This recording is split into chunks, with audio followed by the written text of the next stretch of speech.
Assalamualaikum warahmatullahi wabarakatuh. Selamat datang kembali di channel Nara Story dan tentunya masih bersama saya Mas Nara di sini. Apa kabar kalian semua? Semoga selalu baik-baik saja, sehat badannya, dilimpahkan rezekinya dan dihindarkan dari segala mara bahaya. Amin. Di kesempatan kali ini saya akan menceritakan sebuah cerita drama rumah tangga dengan judul Suami Ringan Tangan. Oke, seperti biasa sebelum ke ceritanya, bagi kalian yang belum subscribe channel Nara Story, silahkan bisa subscribe dulu lah dan aktifkan lonceng notifikasinya agar kalian tidak ketinggalan cerita menarik dari channel Nara Story. Dan jangan lupa juga untuk share and like, tentunya agar Mas Nara lebih semangat lagi untuk menghibur kalian. Oke, kalau sudah terima kasih. So just try keep up with me.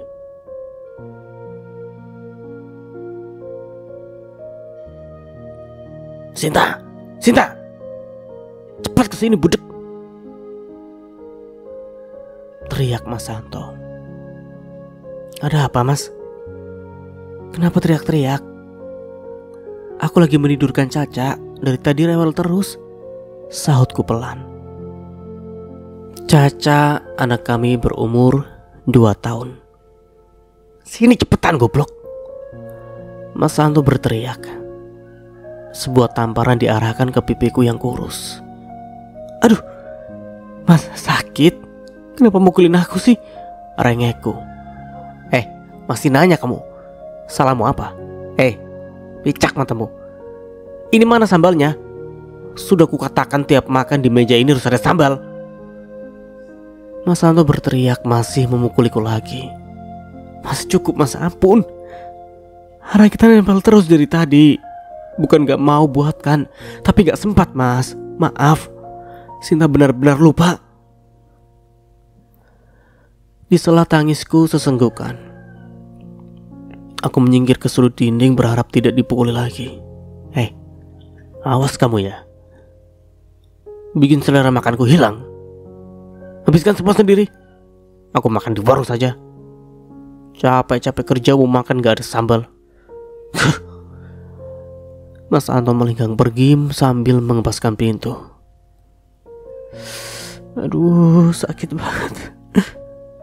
Aku meringis terduduk, terpaksa harus makan. Setelah ini kembali menidurkan Caca yang menangis di kamar. Pipiku merah bekas gambaran tangannya. Dahiku sepertinya benjol. Tentu tak luput dari pukulannya. Aku hanya bisa menangis tergugu, pasrah meratapi nasib sembari menidurkan anak. Inikah cobaanku?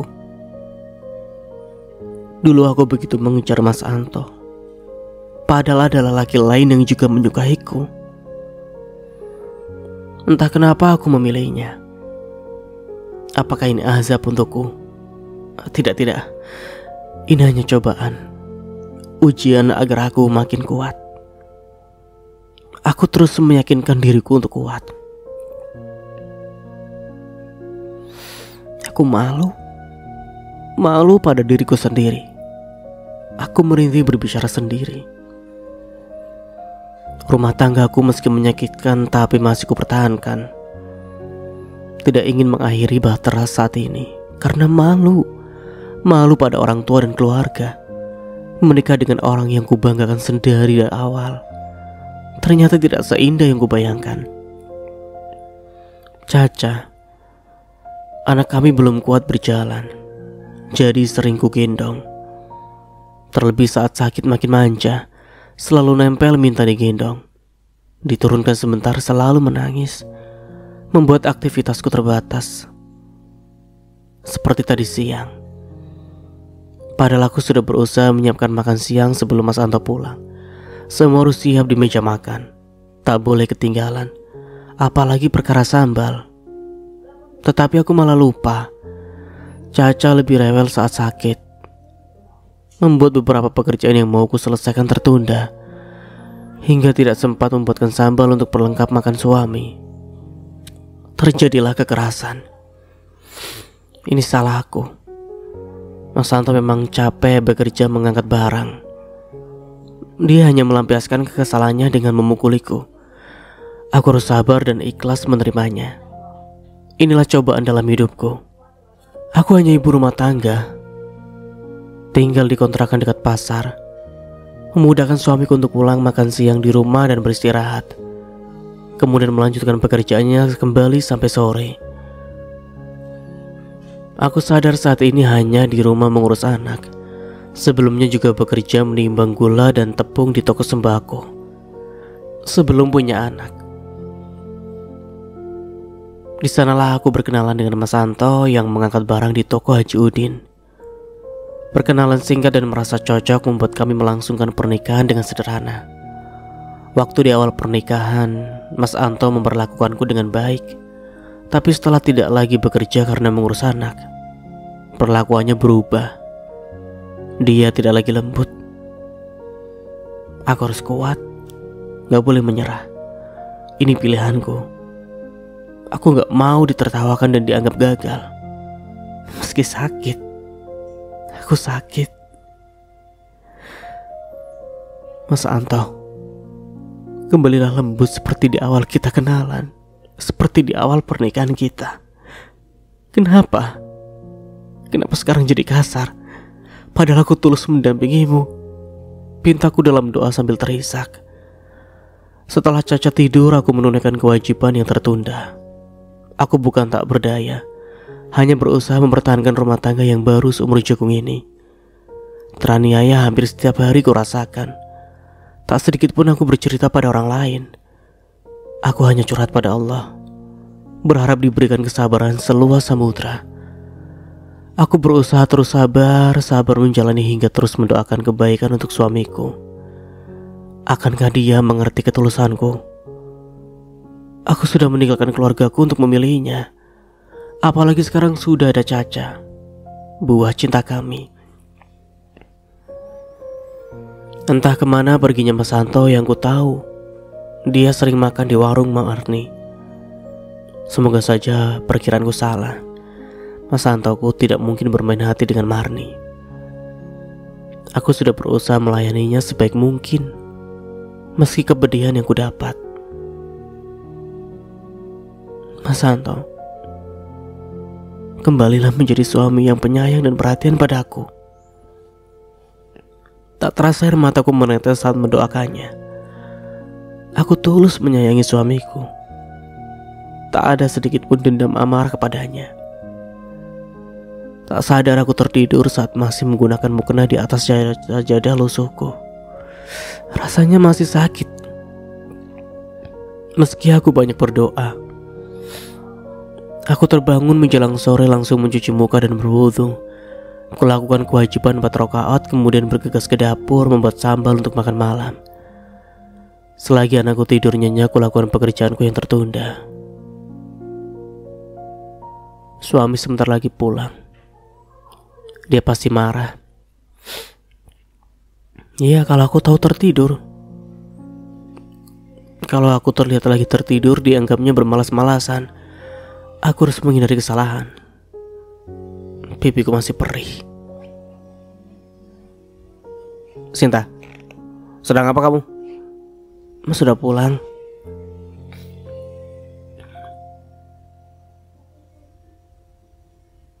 Mas Santo mengagetkanku. Memang kenapa kalau aku sudah pulang? Mas Santo menatapku sambil berkacak pinggang. Enggak apa-apa mas, Sinta sedang menyiapkan makan malam. Mas Anto hanya berlalu ke kamar mandi. Aku tetap melayani suamiku setelah mengalami pemukulan siang tadi. Hanya saja aku tidak lagi bersemangat. Sementara Mas Anto bersikap biasa saja seolah tidak terjadi apa-apa. Tak lupa membuatkan sambal untuk perlengkap makanan. Tidak ingin kesalahan seperti tadi siang terulang kembali. Beruntung pekerjaan dapurku sudah beres saat Caca terbangun. Nah, begini, harusnya kamu tahu kesukaanku. Mas Anto berbicara sambil makan. Aku hanya mengangguk takut. Kami makan dalam diam. Aku takut melakukan kesalahan lagi. Makan sambil menggendong anak. Aku kewalahan sih sebenarnya. Sedang Mas Anto makan dengan lahapnya lebih dulu selesai. Setelah itu berlalu ke teras kemudian merokok. Kelihatan aku Caca susah sekali makannya. Dia mulai ku ajari makan nasi semeski sedikit. Nak, makan nasi mau ya? Coba sedikit pakai ikan, mau? Tanyaku pada Caca. Kecap.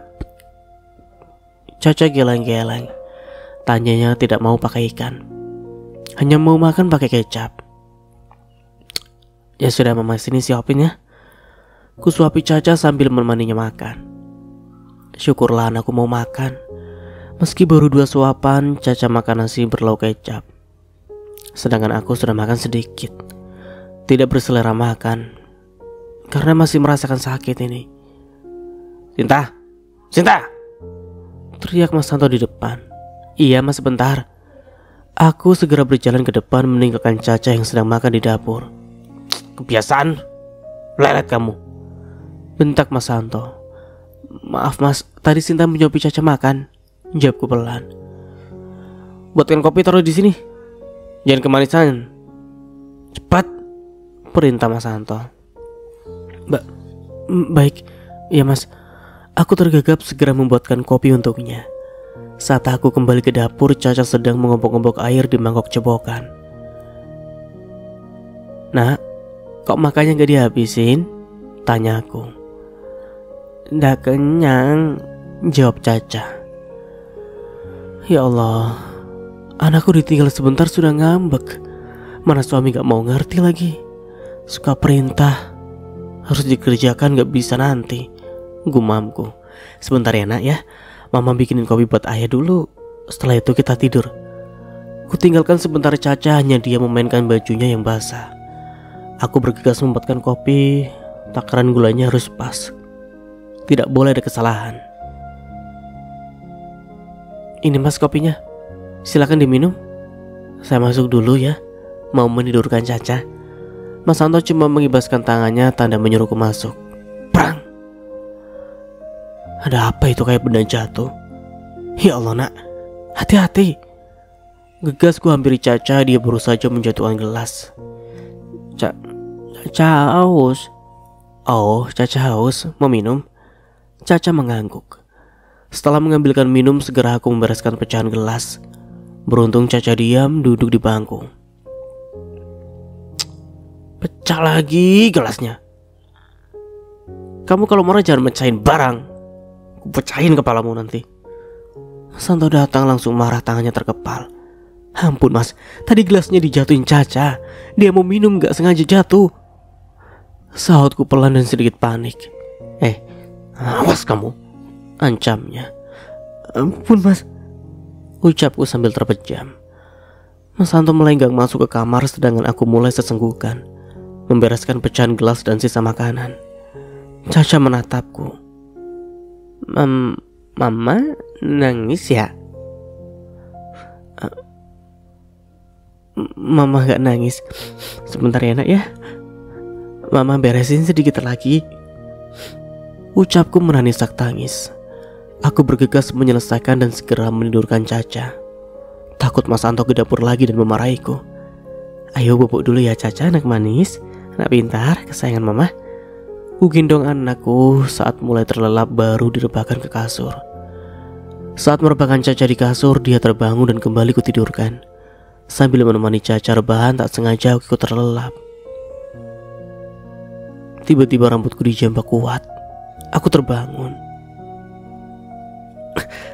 Ampun mas, sabar, ucapku pelan. Cepetan, paksa Mas Santo.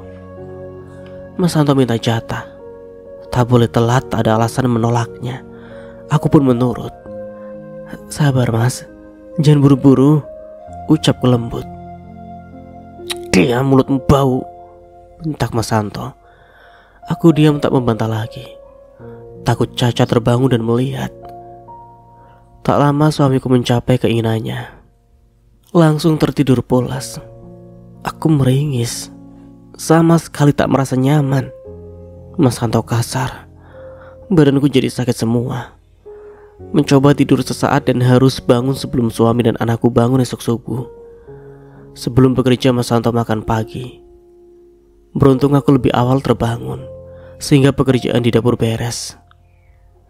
Mas, Hari ini jangan lupa beli keperluan dapur ya. Ada banyak yang habis. Beras, cabai dan bawang, pintaku. Kamu aja yang belanja. Nih uangnya. Mas Santo melempar beberapa lembar uang hampir mengenai mukaku. Segini mas. Kupungut uang berserak itu. Berapa kurang? Itu harus cukup seminggu, ucap Mas Santo. Enggak mas, cukup kok, sautku. Mas Santo berlalu pergi bekerja. Aduh, uang 300.000 dicukup-cukupin. Hari ini belikan yang murah-murah sajalah. Cabai lagi mahal, gumamku. Segera aku ke pasar sambil menggendong Caca. Aku membeli seperlunya saja, cukup untuk 2 hari. Bawa anak susah membawa belanjaan. Mama, mau permen? Caca menunjuk permen bulat yang mahal. Oh, Caca mau permen. Yang itu mahal nak, rasanya gak enak. Yang ini aja ya, dapat banyak tuh. Rasanya pun enak, rayuku. Mau itu, rengeknya. Ya sudah, maunya itu. Aku mengalah. Daripada menangis, aku lagi yang repot membawanya pulang. Aduh, beli permen aja sudah habis 15.000.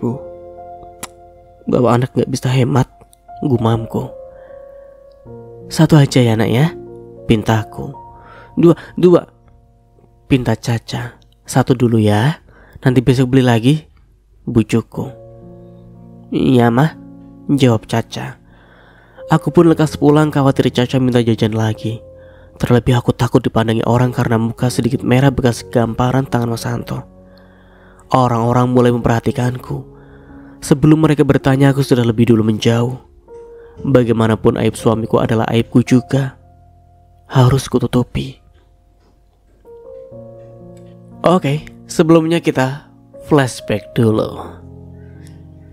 Sinta, ini ada anak teman ibu. Katanya suka sama kamu. Namanya Ilham. Dia itu guru honorer di sekolah terpadu. Lumayan gajinya di sana.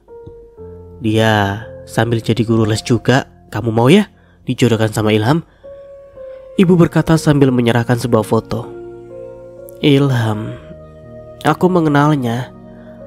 Dia teman sekolah aku dulu. Rumahnya dekat di samping Gang Kenanga. Tidak jauh dari sini. Sinta udah punya pacar bu. Namanya Anto. Teman kerja Sinta di toko Haji Udin. Zaman sekarang kok masih dijodoh-jodohin bu. Sinta kan juga bisa memilih sendiri. Jawabku menolak perjodohan ini. Kamu itu pacaran sama orang gak jelas. Ibu sama bapak bukannya milih-milih mantu, tapi memikirkan masa depan kamu. Ilham ini anak teman pengajian ibu. Orangnya rajin, ramah, dan seorang pendidik. Pokoknya ibu kenal baik sama Ilham dan keluarganya. Kamu mau ya? Rayu ibu. Oga lah, ibu aja yang nikah. Ngapain jodohin aku sama Ilham yang kurus kerempeng itu? Matanya ada 4, orangnya juga culun. Oga, mending pacarku. Orangnya gagah bu, kerjanya juga rajin, tiap hari ketemu aku. Jawabku agak kasar, kemudian ku sesali. Ibu terlihat murka. Sinta, gak boleh kasar gitu sama ibu, bentak bapak. Pak, bu, pacarku itu orangnya gagah dan rajin juga. Aku suka sama Mas Santo sejak pertama kerja di toko, jawabku. Pokoknya ibu gak merestui. Silakan kamu minggat, keluar dari rumah ini. Jika kekeh mau nikah sama pacarmu itu. Nyesal aku punya anak membangkang keinginan orang tua. Kami ini pengen yang terbaik untukmu. Ibu marah melotot padaku. Ku balas tatapannya, aku tidak gentar. Sinta, pikirkan lagi usulan dari ibumu. Jangan sampai nekat. Kami ingin jodoh yang terbaik untukmu masa depanmu, ucap bapak. Sinta gak mau nikah kalau gak sama Mas Santo. Terserah bapak dan ibu. Kasih restu apa tidak? Aku kecewa dengan menghentakkan kaki berlalu masuk ke kamar. Durhaka kamu Sinta. Lihat saja kamu akan menyesal. Ibu marah sepertinya menyumpahiku. Sudah bu, jangan mendoakan yang tidak baik. Biarkan Sinta memilih jodohnya. Dia yang menjalani hidupnya. Semoga pilihannya membuat dia bahagia. Ucap bapakku dengar dari sini sepertinya mendukungku. Pokoknya ibu gak setuju. Silakan saja bapak restui. Ibu gak akan kasih restu buat anak pembangkang itu. Dikasih sarjana guru malah milih yang gak jelas. Pusing aku. Setelah ini aku masa bodoh aja lah. Asal jangan minta bantuanku. Sungguh ibu makin marah pada aku. Syukurlah bapak masih mau menikahkanku, sehingga memudahkan aku untuk menikah di KUA. Ya walaupun sederhana dan tak ada pesta, yang penting aku dan Mas Anto menikah resmi dan sah. Aku begitu memperjuangkan cinta pada Mas Anto. Menurutku orangnya ganteng, meski kulitnya kecoklatan karena sering berpanas matahari. Badannya yang kekar terlihat berotot dan berkeringat saat bekerja, membuatku selalu diam-diam memperhatikannya. Aku dan Mas Anto akhirnya menjadi suami istri. Rasanya bahagia sekali di awal pernikahan. Mas Anto yang lembut dan ramah. Aku merasa beruntung diperlakukan penuh cinta, sebagai pasangan baru menikah yang dimabuk cinta. Setelah beberapa waktu berlalu, aku mulai menyadari Mas Anto tidak sebaik yang kubayangkan.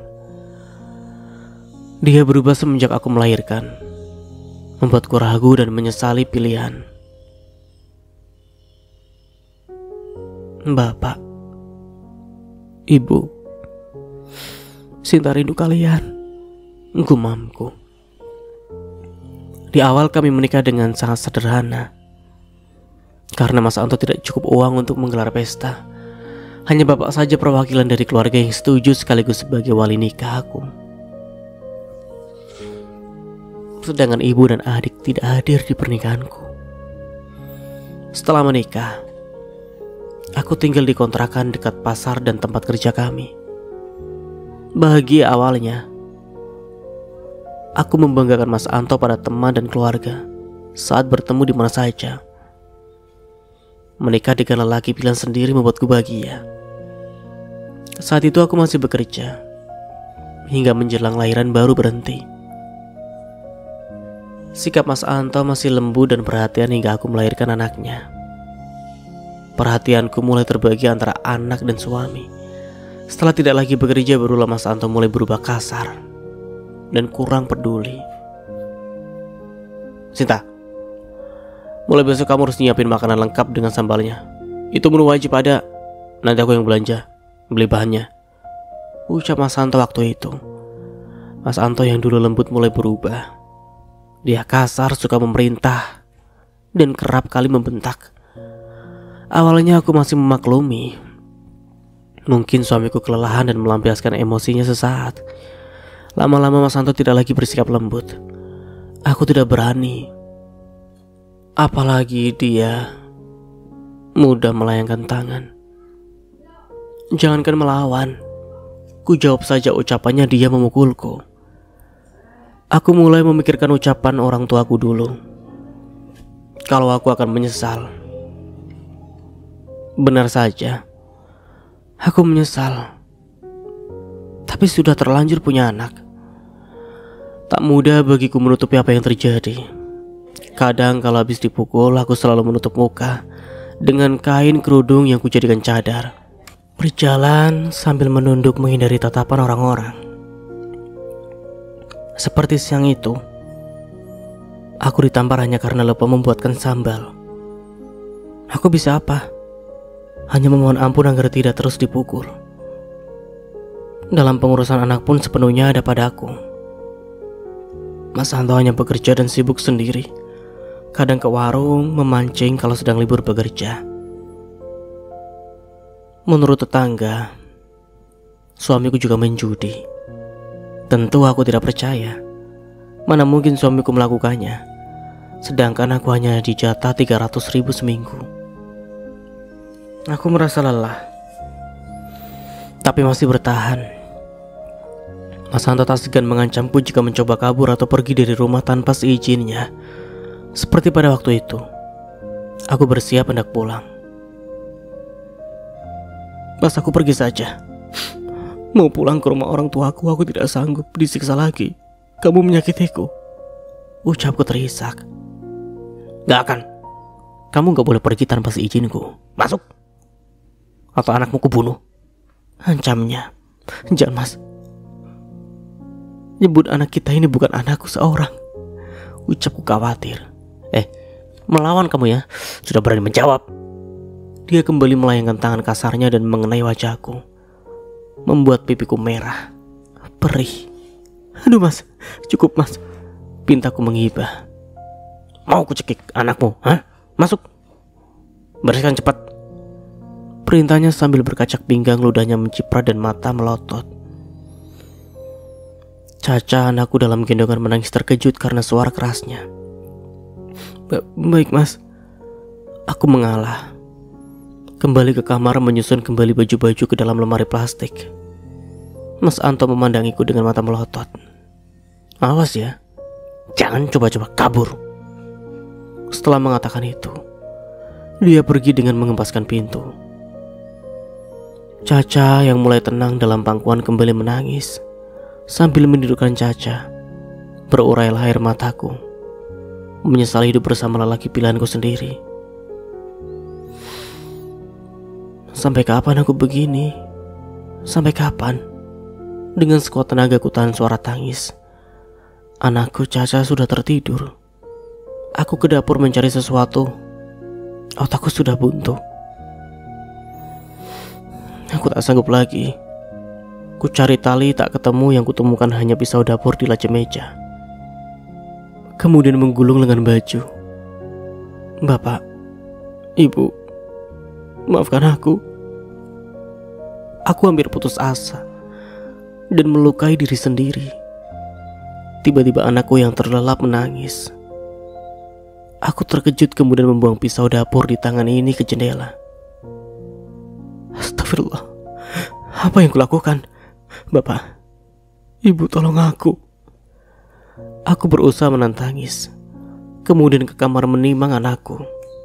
Beruntung pisau dapurnya tadi tumpul, tidak sempat melukai tanganku. Maafkan Mama nak, hampir saja tadi khilaf. Gumamku. Caca mulai berhenti menangis. Rencanaku untuk pergi dari rumah kontrakan dan pulang ke rumah orang tua ditentang oleh Mas Santo. Dia bahkan kembali menamparku dan mengancam akan membunuh anakku, darah dagingnya sendiri. Aku harus bersabar lagi. Jika Mas Santo keterlaluan, mungkin aku akan cari cara untuk kabur. Entah kapan aku berani melakukannya, tapi tiba-tiba Mas Santo masuk mengagetkanku. Masuk dan keluar semaunya tanpa mengetuk pintu. Ngapain bengong di situ? Kamu belum masak kan? Nih, ku bawakan nasi bungkus. Setelah ini kamu harus masak untuk makan malam. Ingat, buatkan sambal kesukaanku. Mas Santo meletakkan bungkusan bawaannya di lantai sambil memerintahku. Baik mas, terima kasih, lirihku. Aku makan di warung aja. Mas Santo kemudian pergi tanpa bertanya kondisiku. Mau makan di warung katanya. Pasti ke warung Marni. Dia selalu makan di sana kalau sedang tidak selera makan di rumah. Aku pun bisa cantik, hanya saja tidak pernah lagi memakai make up semenjak barang pribadi aku itu habis. Mas Santo tak memberiku cukup uang untuk keperluan pribadiku. Uangnya pun kadang tak cukup untuk keperluan dapur. Aku yang harus mengalah. Ku buka nasi bungkus bawaan Mas Santo.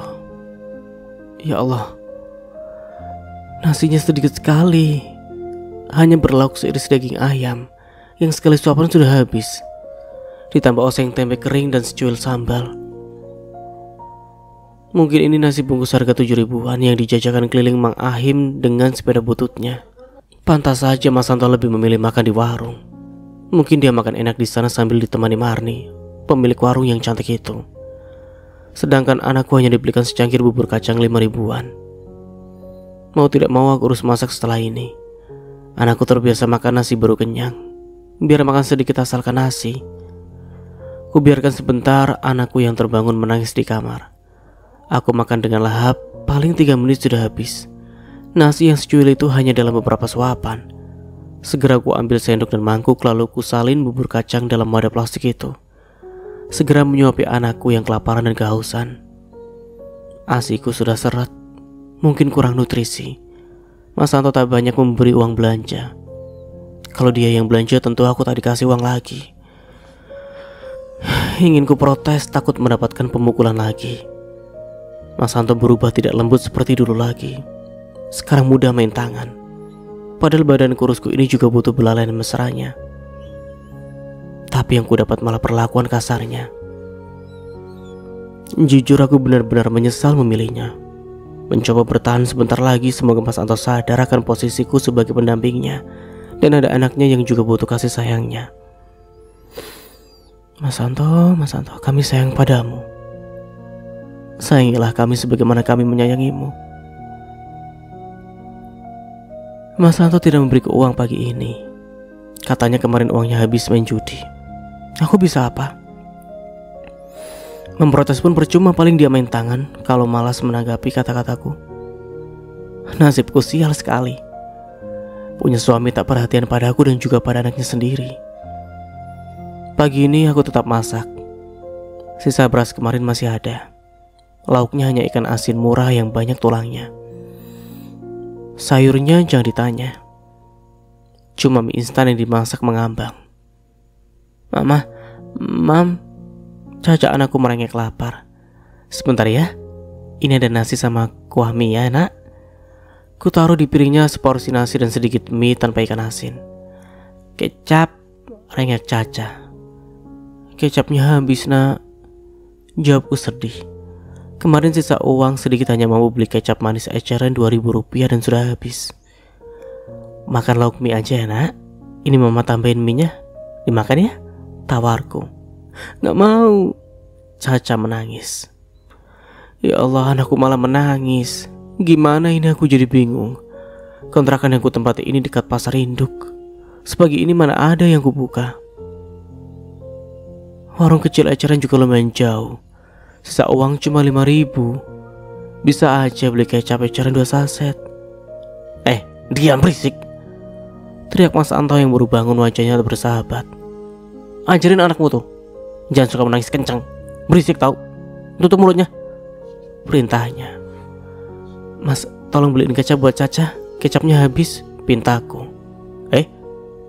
Enak aja nyuruh, beli sendiri, bentaknya. Kamu anak kecil, jangan manja. Anaknya pun dibentak juga. Anakku dibentak malah tambah nyaring, tangisnya membuatku khawatir. Anak setan, bentaknya. Kepala anakku dipukul dengan piring plastik wadah ikan asin. Tangisnya tambah kencang. Jangan mas, jangan sakiti anak kita. Langsung kepeluk anakku. Bek. Kepalaku juga dipukul. Keparat. Keterlaluan kamu mas, dasar iblis. Spontan aku marah menyumpahinya. Aduh, sakit. Rambutku ditarik kuat. Sudah berani melawan kamu ya? Dasar istri durhaka, bentaknya. Tok tok tok. Anto, buka. Kamu apakan anak istrimu? Suara tetangga sepertinya itu suara Mbak Mumun. Syukurlah ada tetangga yang peduli. Cepat buka pintunya, atau kami dobrak nih. Suara Pak Samad, bapaknya Mumun. Sebentar, ada apa ya? Mas Santo keluar membuka pintu dengan pura-pura bersandiwara. Kamu apakan anak istrimu? Sampai teriak nyaring. Kami adukan kamu ke polisi ya, kalau sampai menyakiti mereka. Ancam Pak Mumun peduli padaku. Tidak ada apa-apa kok. Anak kami ini rewel. Emang dia anak yang manja, sukanya teriak.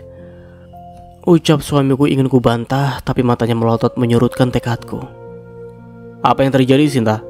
Selidik Pak Samad.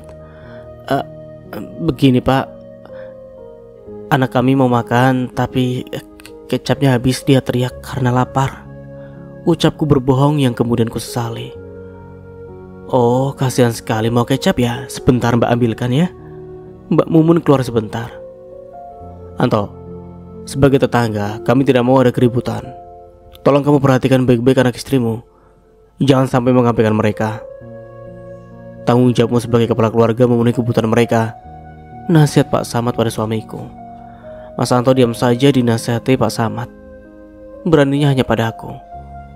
Ini Sinta kecapnya, ambillah. Kasihan anakmu sudah lapar. Mbak Mumun menyerahkan sebotol kecap manis dengan tulus. Terima kasih ya Mbak. Kusambut kecap pemberian Mbak Mumun dengan menahan tangis. Langsung kuburi makan anakku pakai kecap. Caca makan dengan lahap. Tidak apa-apa. Jika kami masih ada di rumah, jangan sungkan untuk meminta bantuan. Kebetulan kami setelah ini mau ke toko, ucap Mbak Mumun, kemudian mereka pamit. Awas ya. Jika kamu berani cerita, ku habisi kamu. Dia kembali menjambak rambutku. Ampun Mas. Liriku ingin ku teriak tapi takut. Jangan kemana-mana. Mas Santo berlalu pergi. Aku sungguh marah tapi harus berpikir jernih. Bisa mati jika melawannya. Berharap pada tetangga jelas terbatas. Mereka hanya ada saat pagi dan malam hari. Aku harus memikirkan cara untuk lepas darinya. Selama ini aku bertahan karena mengharapkan kasih sayangnya. Tapi tak kutemukan lagi. Semuanya hanya membuatku putus asa. Apa yang harus kulakukan sekarang? Jadi bingung. Bertahan sakit, pergi pun sulit. Oke, kita beralih ke sudut pandang Anto. Menjelang siang itu aku pulang lebih cepat dari biasanya karena Haji Udin menutup toko sebelum tengah hari. Ada berita duka dari keluarganya. Aku bergegas pulang dan saat mencapai pintu kontrakan, kulihat Sinta sedang bersiap keluar kamar sambil membawa tas kumalnya. Dia mau pergi meninggalkanku rupanya. Takkan kubiarkan istri durhaka itu pergi dengan mudahnya. Masuk kamar. Perintahku ternyata bandel juga. Mumpung tetangga sepi, ku tampar pipinya. Lumayan keras kupukul hingga dia terhuyung dan berpegangan pada dinding pembatas. Ampun Mas, ucapnya menghibah. Cepat bereskan isi tasmu atau anakmu kubunuh. Ancamku mumpung sepi tetangga belum balik ke kontrakan. Aku leluasa mengancamnya. Sinta menurut dan masuk ke kamar. Aku tahu dia belum masak. Sebelum ke warung kubelikan nasi bungkus murah saat ada Mang Ahim duduk menyeka keringatnya di depan toko baju. Dan ada yang jualan bubur kacang di sana. Segera aku beli sebungkus nasi dan secangkir bubur kacang. Menghabiskan uangku 12.000. Tidak apalah, masih ada sisa 138.000 di kantongku. Setelah pulang sebentar mengantarkan sebungkus nasi yang ringan dan bubur kacang yang kebanyakan dari itu, aku menuju warung langgananku. Warung Marni yang menyediakan nasi aneka lauk. Orangnya cantik, berisi dengan pinggul bergoyang manja. Meski berumur lebih tua dari istriku, Marni terlihat lebih cantik dengan kebaya pendek ketatnya, membuat dadanya sesak dan bergoyang ketika bergerak. Ingin ku persunting Marni. Sesekali ku cium tangannya jika dia mengelus muka aku. Marni juga baik. Tidak mau dibayar dengan uang melainkan dengan sentuhan. Diam-diam Marni yang menyelipkan uangnya di celana aku. Semakin dekat dengan Marni, semakin kejam pula perlakuanku pada Sinta. Istriku yang kerempeng itu tidak menghasilkan. Sungguh, dia hanya menjadi beban ditambah anak cengeng itu. Makin pusing kepalaku. Mas, aku masih gadis loh, ucap Marni membuyarkan lamunanku. Benarkah itu Yang? Aku memanggil sayang jika tak ada pelanggan lain di warungnya. Kalau ada orang, ku panggil dia Mbak Mar. Benar, aku kesepian loh Mas. Orang-orang takut sama aku. Katanya aku ini galak, curhat Marni. Masa sih cantik-cantik begini kok galak? Jawabku, aku sebenarnya sedikit takut saat beberapa kali kulihat dia melotot pada orang. Kamu mau kan sama aku? Aku siap jadi yang kedua loh Mas. Aku suka kamu. Hitam, manis dan besar, ucap Marni berbisik sambil mengelus lenganku yang berotot. Marni memandangku dengan penuh semangat. Aku pun menyukainya. Dia lebih cantik dan terawat. Aku juga suka. Baiklah Yang, beri aku waktu ya, ucapku sambil meneguk ludah. Ih, Mas baik banget sih. Tiap hari kesini, aku tahu masakan kesukaanmu. Aku bisa memanjakanmu tiap hari loh, ucap Marni dengan centilnya, ujung jarinya menyentuh daguku. Baiklah. Oke Yang, aku pulang dulu ya. Sambil ku sentuh pipinya dengan bibirku karena dia memberi kode membayar makanan dengan sentuhan. Setelah itu aku pulang ke rumah untuk mengambil alat pancing. Kulihat Sinta sedang menidurkan anak kami. Menyebalkan. Istriku yang kurus itu tampak membosankan. Bikin enak liatnya. Lebih baik aku pergi memancing saja. Bisa santai dan dapat ikan. Percuma di rumah, sumpek. Sesampainya di kolam aku memancing hampir 2 jam tapi nggak dapat ikan. Membosankan sekali. Tok, main yuk, ajak Tono. Uangku cuma sedikit, jawabku. Udah ikut aja, katanya. Aku pun menurut. Mancing lama sudah capek gak dapet ikan. Diajak teman main kartu, ya moga aja kali ini menang. Kali ini aku yang menang. Sialan. Aku pulang dengan tangan hampa. Pagi ini sungguh pusing, kemarin habis mancing gak dapet ikan. Diajak kawan main judi malah habis duitku yang cuma sedikit itu. Mau beli rokok pun tak ada duit lagi. Saat mau makan hanya ada ikan asin bau. Wah, sayurannya mie instan yang kayak bubur itu disajikan. Baru mendekat sudah makan pusing. Anak manja itu terus menangis membuat telingaku berdengung. Membuatku emosi, ku ambil piring plastik di meja. Ikan asin bau itu ku buang. Piringnya ku pukulkan ke kepala anak manja itu. Rasakan, itu hukuman untukmu. Ingin ku hajar istri durhaka itu. Baru menjambak rambutnya sudah ada kegaduhan baru lagi. Tetangga kepo di samping rumah malah mau mendobrak masuk. Sungguh sial. Aku pun bersandiwara hingga mengancam Sinta agar tak buka mulut. Beruntung dia bodoh, mudah ditakuti. Aku pun melenggang ke pasar dengan perut lapar. Kemana lagi kalau bukan ke warung Marni. Ayang, sapaku kebetulan baru buka warung Marni.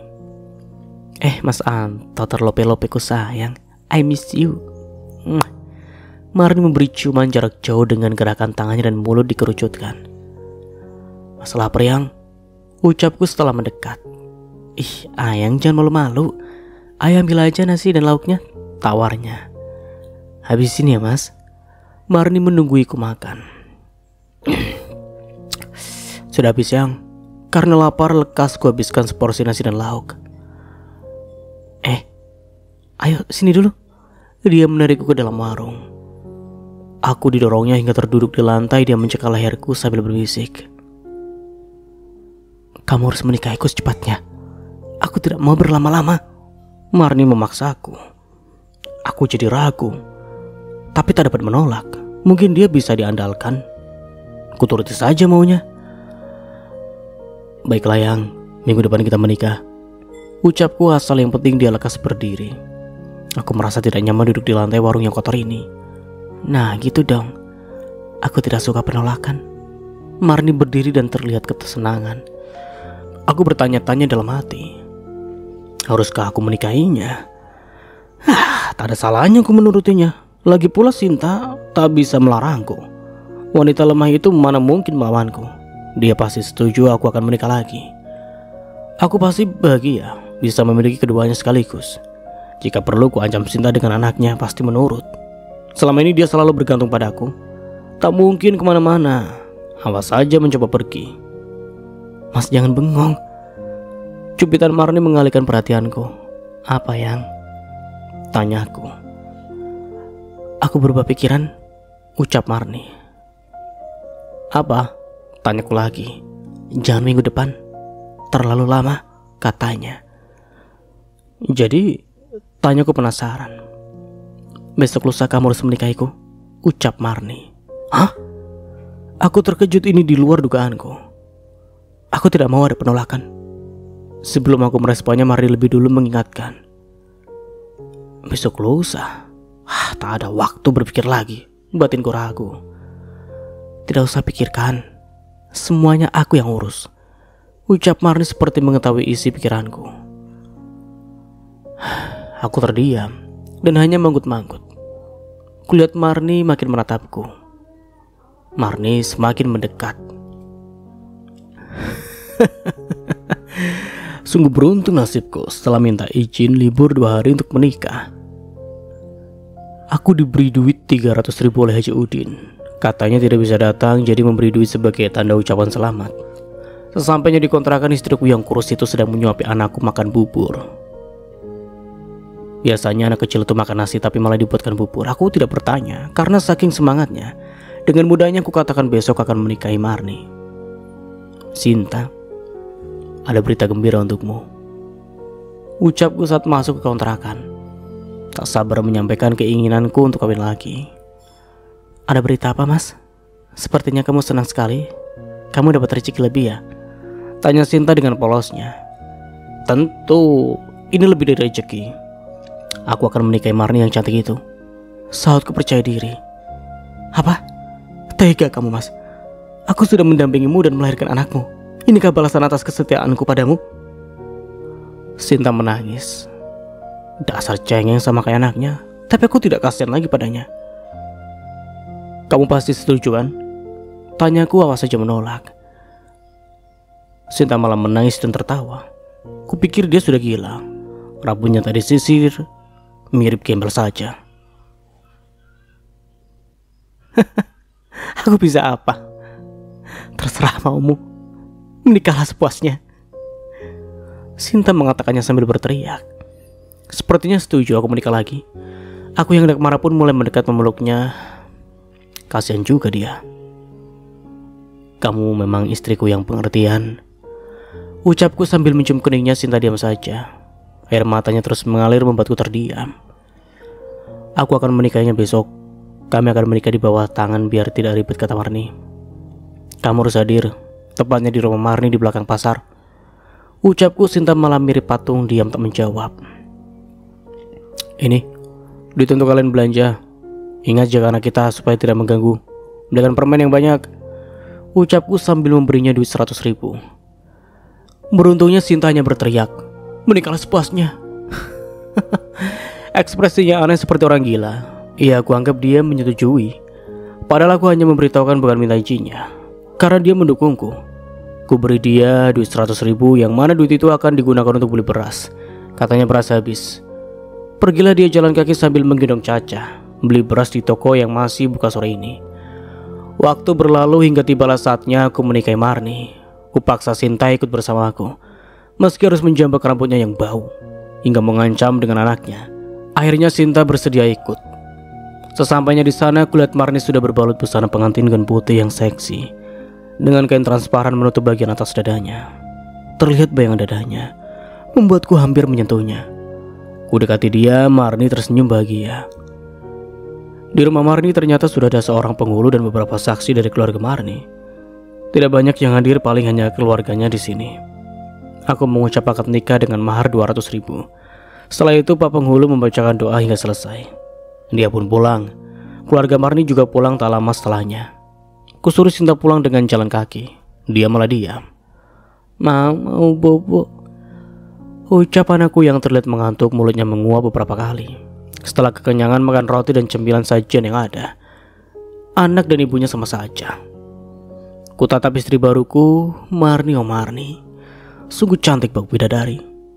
Gaun putih transparan memperlihatkan lekuk dadanya, membuatku meneguk air liur. Tidak sabar untuk menyentuhnya. Pasti empuk. Tidak seperti Sinta yang kurus kerempeng itu. Sinta masih di sini dan anakku itu rakus sekali. Makan semua kue hidangan seperti kelaparan saja, membuatku emosi di hari bahagiaku. Beruntung dia lekas membawa anaknya yang mengantuk itu pergi sebelum aku mengusirnya. Mas, Mbak, saya pamit ya. Caca sudah mengantuk. Ucapnya bikin enak lihatnya. Ya pergilah pulang sana. Ingin ku berkata kasar setelah mengusirnya, tapi malu ada Marni yang memperhatikan. Kulihat Marni mendekati Sinta, ngapain juga baik-baikin Sinta. Kurang kerjaan saja. Sambil berbisik-bisik membuatku penasaran. Beruntung Sinta itu langsung pergi sebelum aku membuka mulut lagi. Akhirnya bisa berduaan dengan Marni. Mas, gak boleh begitu. Tunjukkan kasih sayangmu, jangan ketus begitu sama anak istri, nasihat Marni. Iya yang, sebenarnya Mas sudah tidak sabar lagi, udah kepengen banget, ucapku. Ih, Mas bisa saja sih. Marni juga menunggu dari tadi, ucap Marni dengan centilnya sambil menarikku. Meski masih siang hari, tapi aku sudah tidak sabar lagi. Marni dengan semangatnya memintaku terus melayaninya sampai menjelang sore. Dia sungguh berbeda dengan Sinta yang pemalu. Aku pasti bahagia dengan Marni. Meski lelah, tapi aku puas. Masa depanku pasti cerah dengan Marni. Dia pintar masak dan cari uang. Aku tidak perlu capek-capek bekerja tiap hari lagi. Mas, kamu jangan kemana-mana ya. Selama 3 hari di sini saja, pinta Marni. Baiklah yang, tapi aku lupa membawa baju ganti. Aku pulang ke kontrakan sebentar ya, ucapku. Jangan lama-lama mas, sebelum gelap sudah balik ke sini, pinta Marni sambil kedipin mata. Aku harus cepat mengambil pakaianku, sudah sore ini. Baju yang kupakai ini terasa lengket di badan. Habis bertempur dengan Marni, dia hanya memberiku waktu yang singkat sebelum gelap. Aku harus ada di rumah. Saat tiba di kontrakan, aku sengaja mengajukan Sinta dan Caca karena terburu-buru. Bahkan aku tak mengucap salam. Ya masuk-masuk aja. Saat berkemas, Sinta mengajakku ngobrol, meminta perhatianku. Jelas aku emosi lah. Istri dan anak sama-sama saja, sama-sama menyebalkan. Setelah dirasa cukup hanya membawa beberapa potong baju dan celana yang kukemas dalam kantong plastik, aku segera pergi sambil mengepaskan pintu kontrakan selama beberapa hari. Aku mau senang-senang di rumah Marni dulu. Terserah Sinta dan Caca lah mau makan apa. Malas sekali memikirkannya. Punya istri cuma di rumah saja, gak menghasilkan apa-apa. Penampilannya pun membuatku muak. Umurnya masih muda tapi kurus sekali. Pusing aku memikirkan mereka. Pokoknya aku di rumah Marni semua sudah tersedia. Hidupku pasti bahagia. Marni, I love you Marni, kataku sambil jalan. Anak-anak pengais sampah yang melihatku bicara sendiri malah memberi kode ke temannya dengan tangan miring di kepala. Mereka seperti mengejekku gila. Dasar anak gelandangan tak tahu orang sedang bahagia apa ya. Aku tiba di rumah Marni tepat sebelum gelap. Marni menyambutku sambil bergoyang manja. Badannya wangi sepertinya habis mandi. Mas mandi dulu ya. Setelah makan malam aku minta lagi, ucap Marni. Lagi? Tanyaku memastikan. Marni mengangguk sambil menatap ke bagian bawah tubuhku. Aku hampir menangis. Lelah di siang hari masih terasa. Malam ini kembali bertugas membahagiakan Marni. Aku tidak tahu harus bersedih atau bahagia ya ini. Mas cepat mandi. Aku melamun sesaat. Marni membentakku seperti ini. Rupanya istri baruku. Dia membentakku. Oke, kita beralih lagi ke sudut pandang Sinta. Sungguh keterlaluan Mas Santo. Bukan hanya aku tapi anakku juga dipukul. Kesabaranku kian terkikis. Tersakiti sekali menjalani hidup bersamanya. Selama ini aku cukup bersabar. Apalagi setiap hari mendengar cacian dan pukulannya. Aku bukan manusia besi. Aku hanya wanita lemah yang butuh sentuhan kasih sayang. Sinta, ada kabar gembira untukmu, ucap Mas Anto tiba-tiba masuk langsung mengatakan itu. Ada berita apa Mas? Sepertinya kamu senang sekali. Kamu dapat rezeki lebih ya? Ya aku bingung melihat sikap Mas Anto yang seperti kesenangan dan menambahkan senyum yang jarang dia berikan. Tentu ini lebih dari rezeki. Aku akan menikahi Marni yang cantik itu, sautnya tanpa beban. Apa? Aku kaget tak percaya. Meski ingin mengakhiri semua ini, tetap saja hatiku hancur. Pengorbananku disia-siakan selama ini.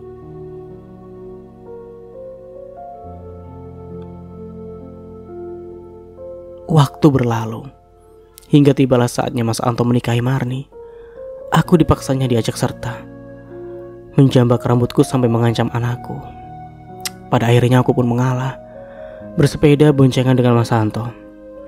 Jaraknya lumayan dekat, ke belakang pasar di dalam gang goyang patah-patah. Karena gangnya meliuk banyak belokan. Sesampainya di sana kulihat Marni sudah berbalut gaun putih seksi dengan kain transparan tipis menutup bagian atas dadanya. Ada orang penghulu dan beberapa saksi dari keluarga Marni. Tidak banyak yang hadir, paling hanya keluarga di sini. Mas Anto langsung mengucap akad nikah dengan mahar 200.000. Setelah itu Pak penghulu pulang. Keluarganya Marni juga pulang. Tak lama setelahnya aku pun disuruh Mas Anto pulang dengan jalan kaki. Aku bingung pulang panas-panasan begini. Tiba-tiba Marni menghampiriku dan memberikan sebuah amplop seraya berbisik. Ambil duit ini. Maafkan aku, bisiknya. Baiklah, jawabku. Hati-hati. Mas Anto tidak sebaik yang kau bayangkan, bisikku. Beruntung Mas Anto tidak melihat amplop ini. Cukuplah. Buat jadi modal buatku pergi. Itu urusanku, jawabnya. Marni wanita yang tegas. Terlihat galak menurutku. Cocoklah mendampingi Mas Anto. Meski kulihat lebih tua dariku, tetapi badan berisi dan terawat jadi terlihat awet muda. Ma, Caca mau bobo. ucap anakku yang terlihat mengantuk. Mulutnya menguap beberapa kali. Caca sepertinya kekenyangan makan roti dan sajian yang ada. Beruntunglah anakku anteng, tidak rewel sehingga tidak mengganggu acara di sini. Mas, Mbak, saya pamit. Caca sudah mengantuk, ucapku sambil menggendong Caca. Iya, pergilah pulang sana, usir Mas Anto. Aku terkejut. Hati-hati ya Sinta, jangan dengerin apa kata tetangga. Kamu langsung pulang saja. Kasihan anakmu. Ada ojek di depan, pesan Marni. Marni terlihat ramah pada aku, sedang Mas Anto justru mengusir dengan menyuruhku pulang. Oke, ini kesempatanku. Kesempatanku pulang ke kontrakan atau pulang ke rumah orang tuaku ya. Mas Anto berkata tadi selama 3 hari di rumah Marni.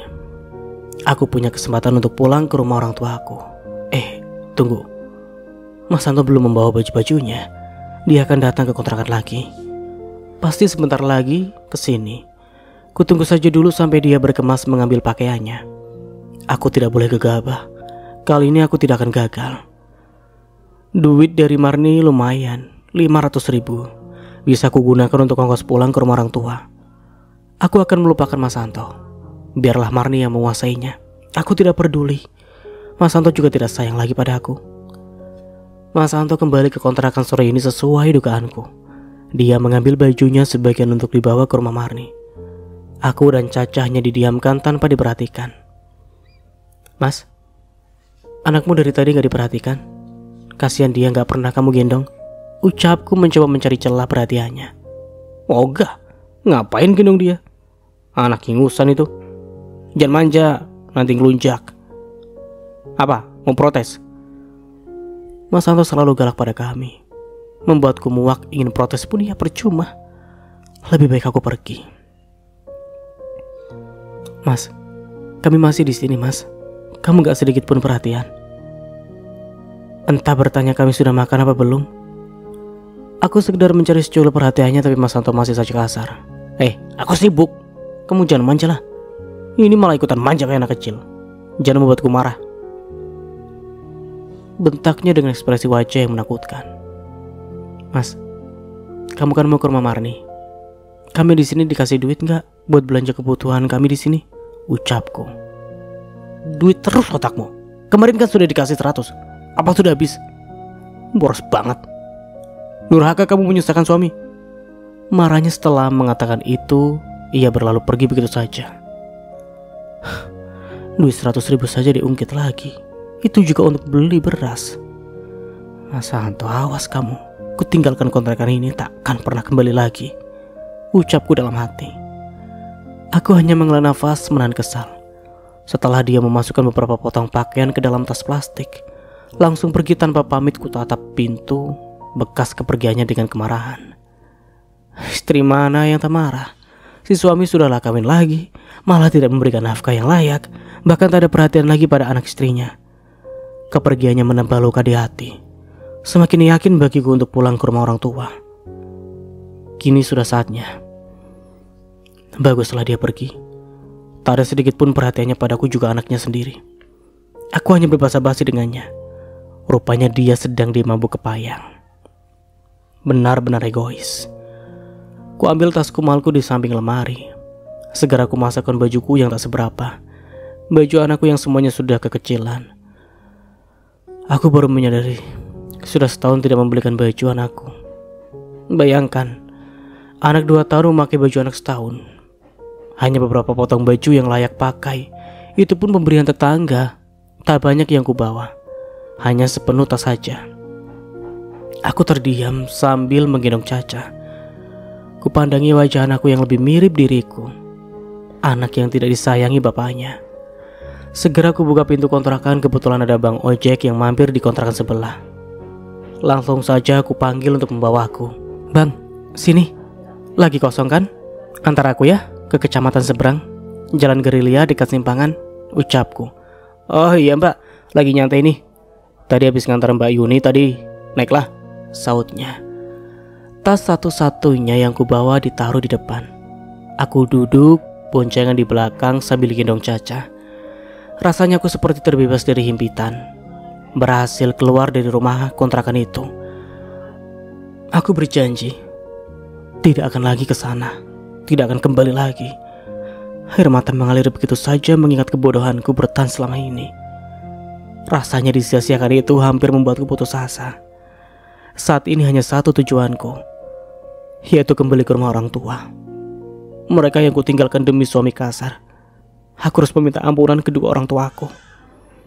Apakah bapak dan ibu akan menerima aku kembali? Aku menangis dalam perjalanan. Tak tahu akan kemana lagi jika orang tua tak menerima aku. Aku lelah sekali. Dan sampai di sini dulu ceritanya. Nantikan kelanjutan ceritanya di part berikutnya. Dari saya mohon maaf bila ada salah kata atau dalam penyampaian cerita. Oke, sebelum Mas Nara tutup, bagi kalian yang belum join di grup WhatsApp, silakan join dulu. Bolehlah di situ kita bisa cerita-cerita, bisa sharing-sharing dan lebih tahu tentang update dari channel Nara Story lebih duluan lagi. Oke, seperti itu saja akhir kata. Wassalamualaikum warahmatullahi wabarakatuh. Sampai jumpa di video berikutnya and see you. Ciao.